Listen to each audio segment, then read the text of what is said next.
यदि दृढ़ निश्चय कर लिया जाए तो किसी भी चीज को प्राप्त करने से दुनिया की कोई ताकत नहीं रोक सकती। ये कहानी है एक ऐसे ही गुरु और शिष्य की। एक बार एक गुरु जंगल में अपने विद्यार्थियों को शिक्षा दे रहा था। वहां उसका शिष्य बैठा होता है और बार बार समझाने पर भी उसको समझ में नहीं आता। तो गुरुजी अपने शिष्य पर गुस्सा होकर के कहते हैं, एक बार अपनी हथेली दिखाओ।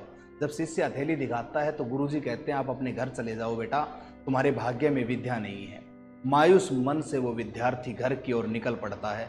रास्ते में उसको याद आता है कि ऐसी क्या बात हुई कि मेरी हथेलियों में विद्या की लकीर नहीं है। वो सुबह दातुल तोड़ने के लिए जाया करता था तो उसके बैग में एक चाकू था।